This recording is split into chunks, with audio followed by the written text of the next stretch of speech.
sound of metal hitting concrete echoed through the empty warehouse. Clang. Clang. George McManus had been digging for 47 minutes. His hands were bleeding. The shovel was getting heavier with every strike. Lucky Luciano sat on a crate 10 feet away, smoking a cigarette, watching, saying nothing. Just watching McManus dig. McManus stopped, breathing hard. How deep? Lucky took a drag from his cigarette. Until I tell you to stop. Why are you doing this?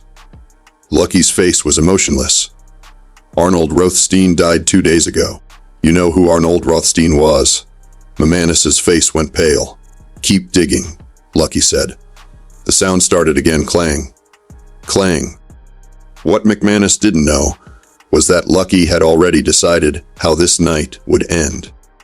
The only question was when McManus would figure it out. And what he was digging would shock him more than anything he could imagine. To understand what was happening in that warehouse, you need to understand who Arnold Rothstein was to Lucky Luciano. Arnold Rothstein wasn't just Lucky's mentor. He was the man who invented modern organized crime. Before Rothstein, gangsters were street thugs. After Rothstein, they were businessmen. Rothstein was the one who taught Lucky that crime didn't have to be violent to be profitable. That intelligence was more valuable than muscle. That respect was earned through strategy, not fear. Lucky met Rothstein in 1920.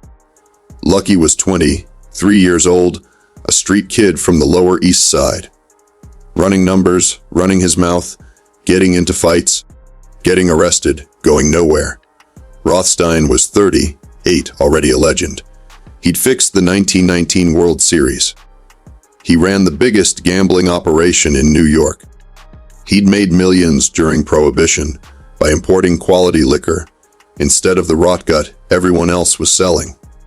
One night, Lucky was brought to Rothstein's office. He'd been caught stealing from one of Rothstein's card games. The usual punishment was a beating, maybe worse. Lucky walked in expecting violence. Instead, Rothstein offered him a chair. You're smart, but you're stupid. Lucky didn't say anything. You're smart enough to steal without getting caught by the players, but you're stupid enough to steal from a game I'm running, which means you didn't do your homework. You didn't know who you were stealing from. Rothstein leaned forward. In this business, homework is everything. You want to survive. You need to know who runs what, who owes who, who's connected to who. Information is worth more than bullets. Then Rothstein did something Lucky never expected. He hired him. You work for me now. I'm going to teach you how to think, how to plan, how to turn a street corner into an empire. But you do exactly what I say when I say it. Understand? Lucky understood. For the next 8 years, Lucky Luciano became Arnold Rothstein's student. Rothstein taught Lucky to read people, how to negotiate, how to make deals that benefited everyone just enough that nobody felt cheated, how to keep books, how to organize operations, how to think 3 moves ahead. Most importantly, Rothstein taught Lucky that violence should be the last option, not the first. Any idiot can kill someone, Rothstein would say. But it takes intelligence to make someone want to work with you. By 1928, Lucky had become one of the most powerful young gangsters in New York. But he never forgot where he learned it. Arnold Rothstein was the teacher, Lucky was the student. And then, on November 4th, 1928, someone shot the teacher. November 4th, 1928. Park Central Hotel, 7th Avenue and 55th Street, Manhattan. Arnold Rothstein was in room 349, a high-stakes poker game. The kind Rothstein had been running for years. The kind where fortunes changed hands in a single night. That night, Rothstein lost big. He'd been losing for 3 days straight. By November 4th, he was down 320,000, an impossible amount in 1928, the equivalent of $5 million today. The game was being run by George McManus, a professional gambler with connections to various mob families. McManus wanted his money. Rothstein wanted time to pay. At 10:47 p.m., someone in room 349 pulled out a gun and shot Arnold Rothstein once in the abdomen. Rothstein stumbled out of the room, made it to the service entrance, collapsed on the stairs. A hotel employee found him, called an ambulance. Police arrived, surrounded Rothstein, demanded to know who shot him. Rothstein, bleeding out, looked at the officers and said 5 words, "I won't talk about it." Even dying, Arnold Rothstein kept the code. You don't rat. You handle your own business. He died 2 days later, November 6, 1928, 10:15 a.m., 46 years old. The police investigation went nowhere. Nobody talked. Nobody knew anything. The poker game never happened. The shooter vanished like smoke. But lucky Luciano didn't need the police to find out who killed Arnold Rothstein. Lucky had his own investigation. The day Rothstein died, Lucky locked himself in his apartment for 6 hours. Meyer Lansky came by, knocked on the door. "Lucky, I heard about Arnold." "I'm sorry." Lucky didn't answer. Meyer tried again. "If you need anything," the door opened. Lucky's face was different, colder, harder. "I need names," Lucky said.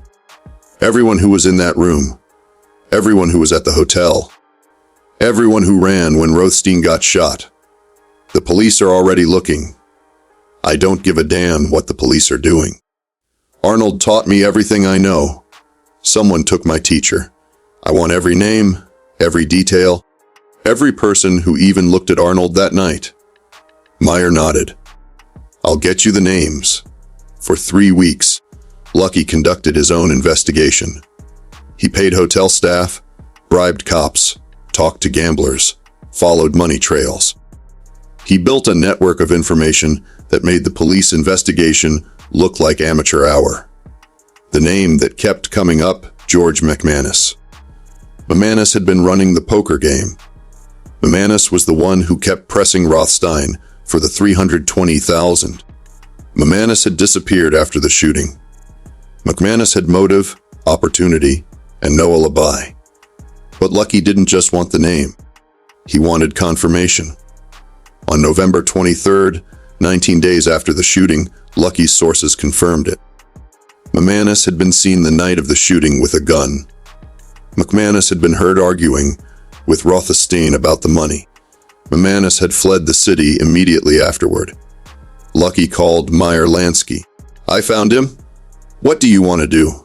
"Bring him to me." "Where?" "Red Hook, the old warehouse on Van Brunt Street, 200 a.m. "Tomorrow." Meyer hesitated. "Lucky, what are you planning?" Lucky's voice was ice. "Arnold taught me that violence should be the last option. But this isn't about options anymore. This is about lessons." "What kind of lesson?" "The kind nobody forgets." November 27th, 1928, 1:43 a.m., a warehouse in Red Hook, Brooklyn. George McManus thought he was coming to a meeting about money. He'd been in hiding for 3 weeks, but word had reached him. Someone wanted to settle a debt. Cash, money, no cops. Just business. McManus walked into the warehouse. It was empty except for some old crates and a single hanging light bulb. Then Lucky Luciano stepped out of the shadows. McManus's stomach dropped. "Lucky, I can explain." "Explain what?" Lucky asked calmly. "About Arnold. It was an accident. The gun went off. I didn't mean..." "Stop," Lucky said. "I didn't bring you here to listen to you lie." Lucky walked over to one of the crates, reached behind it, pulled out a shovel. He tossed it to McManus.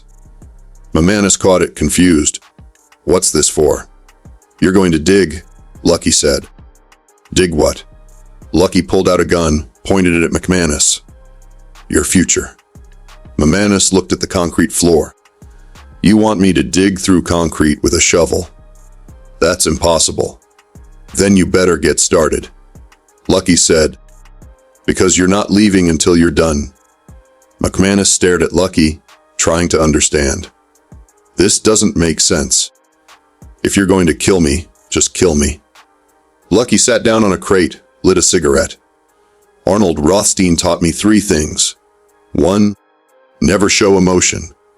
2. Never kill without a reason. 3. Always make your point impossible to forget. He took a drag. Right now, I'm breaking rule number 1 because Arnold's dead and I'm angry. But I'm following rules 2 and 3 perfectly. I don't understand. You will, Lucky said. Start digging. At 1:47 a.m., the sound of metal hitting concrete began. Clang. Clang.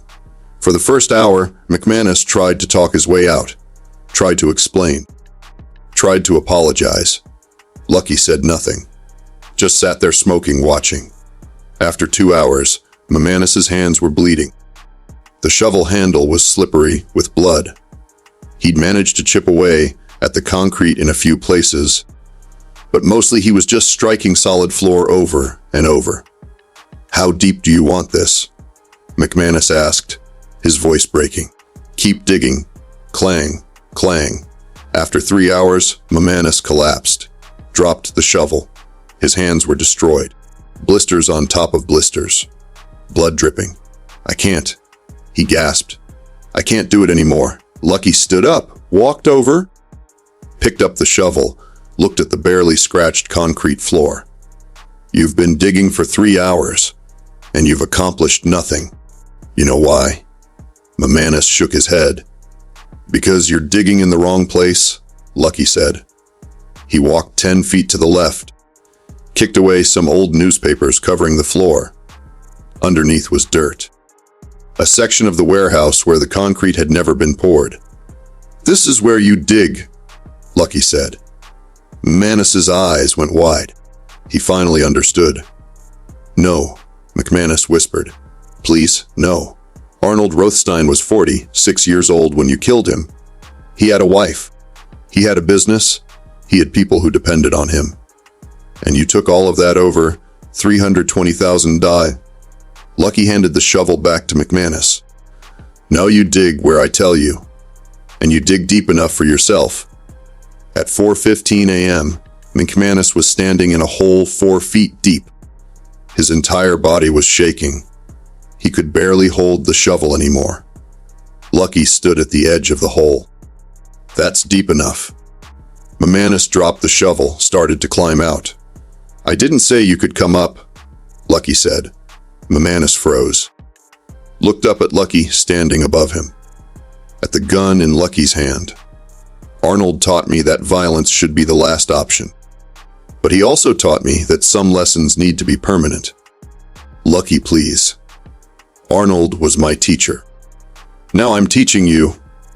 The shot echoed through the empty warehouse. Lucky Luciano stood at the edge of the hole for a long moment, looking down at George McManus's body. Then he picked up the shovel, and for the next hour, Lucky Luciano buried the man who killed his mentor. He didn't hurry, didn't rush, just methodically filled the hole, packed the dirt down, spread the newspapers back over it, made it look like nothing had ever been disturbed. At 5:47 a.m., Lucky walked out of the warehouse. The sun was just starting to rise over Brooklyn. Meyer Lansky was waiting outside in a car. It's done, Meyer asked. Lucky nodded. What do you want me to do with the warehouse? Nothing, Lucky said. Leave it exactly as it is. Meyer drove Lucky back to Manhattan. Neither of them spoke for the entire drive. When they reached Lucky's apartment, Lucky finally said something. Arnold taught me everything. How to think, how to plan, how to turn nothing into something. But there's one thing he couldn't teach me. What's that? How to live without a teacher. Lucky said quietly. George McManus's body was never found.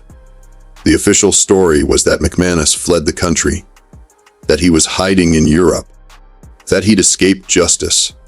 But everyone in the underworld knew better. The story spread quickly. Within a week, every gangster in New York had heard about the warehouse, about the shovel, about the 4 hours, about Lucky making McManus dig his own grave. it became legend. The story of what happens when you kill Lucky Luciano's mentor. But the real lesson wasn't about revenge. It was about loyalty. Lucky could have just shot McManus. Could have had someone else do it. Could have made it quick and efficient. Instead, he made it personal. Made it slow. Made it a statement. Arnold Rothstein had invested 8 years teaching Lucky Luciano how to think like a businessman instead of a thug. And Lucky proved that even as a businessman, he'd never forget where he came from. Never forget who taught him. Never forget that some things, loyalty, respect, honor, were worth more than all the money in the world. The warehouse in Red Hook stood for another 40 years. In 1968, it was finally torn down to make room for shipping containers. During demolition, workers found something 4 feet below the dirt floor. Human remains. No identification. No records. Just bones.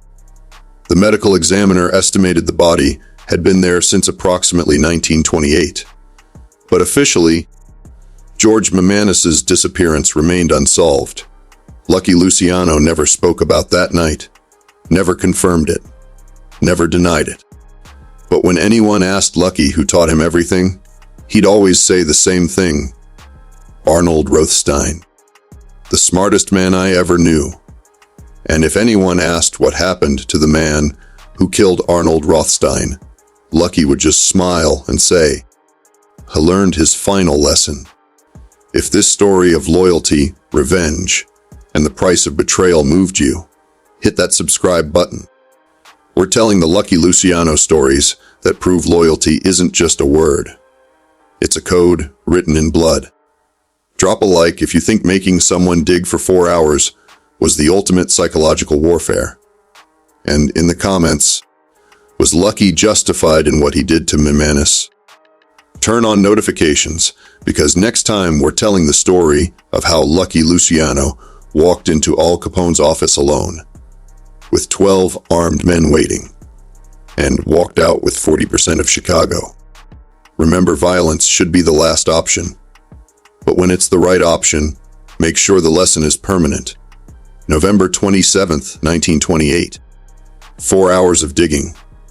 One lesson that echoed through the underworld for decades. George McManus thought he was digging through concrete.